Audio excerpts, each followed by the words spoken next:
विरोधात का सिरियल लायर लोकसभा राज्यसभेत महिला आरक्षण मिळत नाही तोवर झोपू देणार नाही। भाजपच्या युवा शक्ती जागर मोर्चातून मुख्यमंत्री फडणवीसांचा हल्लाबोल। महिला आरक्षणाच्या आडून सरकार देशाचे तुकडे पाडणार होते, मात्र विरोधकांनी सत्ताधाऱ्यांचं कुंभाड फोडलं। नारी शक्ती वंदन विधेयकावरून उद्धव ठाकरेंचा एनडीएवर निशाणा। बारामतीची पोटनिवडणूक बिनविरोध व्हावी अशी इच्छा होती। सुनेत्रा पवारांच्या बाजूने विक्रमी मतदान होईल याबाबत शंका नाही। दादांना आदरांजली म्हणून बहिणींना साथ द्या, सुप्रिया सुळेंसह बारामतीकरांना आवाहन।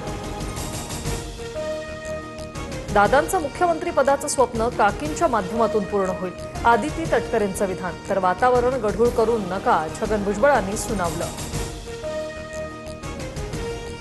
खरातच्या प्रॉपर्टीवर ईडीची तात्पुरती टाचणार सूत्रांची माहिती। संशयित व्यवहारांमुळे खरातची कोट्यावधींची संपत्ती अडचणीत, बोगस गुंतवणूक, फसवणूक आणि मनी लॉन्ड्रिंगबाबत तपास सुरू। अशोक खरातचा नवा घोटाळा उघड। 32 बनावट खात्यातून 57 लाखांची अफरातफर। जगदंबा ग्रामीण बिगर शेती पतसंस्थेत घोटाळ्याचा आरोप। सिन्नर पोलिसात गुन्हा दाखल। मध्य रेल्वेची वाहतूक विस्कळीत। सीएसएमटी स्थानकावर गाड्या रखडल्या। सिग्नल यंत्रणेत बिघाड झाल्यामुळे वाहतूक उशिराने।